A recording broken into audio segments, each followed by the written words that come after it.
Sorties manu militari de patients, insultes et menaces prononcées, des femmes leaders procédant au tri des malades sans aucune connaissance médicale, du vol de matériel de santé, des patients sous chimiothérapie qui ne peuvent plus prendre leur traitement depuis la fermeture de Jacaranda.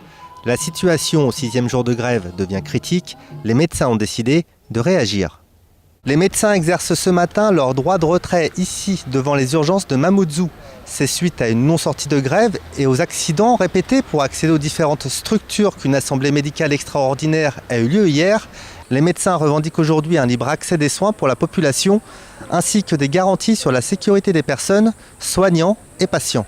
Les médecins se réunissent nombreux dans la cour des urgences. La situation inquiète car elle met en péril la santé des habitants.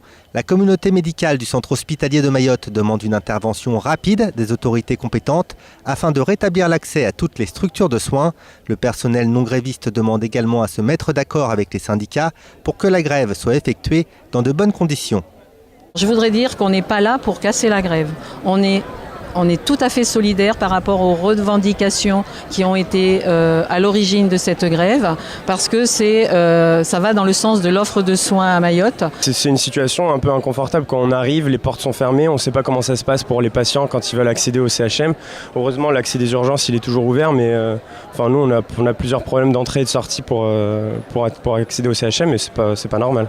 Qu'on puisse faire une restriction de nos missions, je suis d'accord, mais qu'on ne puisse plus les faire, c'est pas du tout tolérable. Nous sommes dans des établissements publics, les lois de la République s'appliquent, on doit avoir une libération totale de nos établissements. Un conflit communautaire menace. La communauté médicale s'interroge sur les raisons conduisant à cette situation de violence verbale et physique.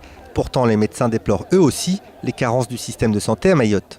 Je regrette aussi une espèce d'instrumentalisation qui vient d'on ne sait pas où, qui fait qu'on oppose la population, le personnel mahorais au personnel métropolitain, alors que ce n'est pas du tout l'objet. Il y a des gens qui soient métropolitains ou mahorais qui veulent faire grève, ils sont libres de faire grève, et les autres sont libres de travailler. Ce n'est pas une question de couleur de peau. Le droit de retrait s'exerce de 8h à 9h. Durant cette heure, les urgences vitales sont tout de même assurées. Le collectif des cadres du CHM, aujourd'hui rassemblé avec la communauté médicale du CHM, demande en priorité et en urgence la libération et la libre circulation immédiate de tous les bâtiments. En cette fin d'après-midi, des prières se font entendre. Les grévistes attendent le verdict. L'entretien avec le ministère prévu hier a lieu depuis déjà 3 heures à l'ARS. Et tant qu'un accord ne sera pas trouvé, la réunion peut durer encore longtemps. Les syndicats ne cautionnent absolument pas cette montée du communautarisme et appellent les médecins à les rejoindre. Après tout, le combat concerne tout le personnel médical.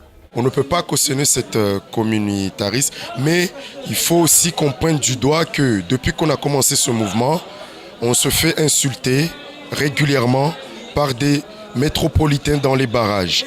Nos chers collègues métropolitains, ils nous insultent et ne comprennent pas le pourquoi on est là. Ce qu'on aimerait dire, c'est que lorsque nous on fait ça, c'est pour que les choses aillent mieux après. Au lieu de dire qu'on bloque et qu'on empêche la population d'être soignée, il ferait mieux, il serait beaucoup plus préjudice qu'on se mette tous ensemble et qu'on unisse nos énergies ensemble et faire entendre cette voix auprès du ministère. Une chose est sûre, les syndicats promettent de tenir le coup. Si le ministère reste sourd aux revendications, la surcharge de travail sera tout simplement revue à la baisse. Si nous, on n'a pas de solution, comme on l'a annoncé au conseiller et à notre directrice et au directeur de l'ARS, à partir de demain déjà, les agents qui seront sur le terrain, ils travailleront en fonction de leur charge normale pour ce qu'ils sont payés normalement. Je prends un exemple, un adjoint administratif qui est au bureau des entrées, eh bien, il ne prendra pas 150 patients en 7 heures de temps. Il prendra 70 à 80 patients maximum. La surcharge de travail comme les glissements de tâches mettent également en péril la santé du personnel de l'hôpital.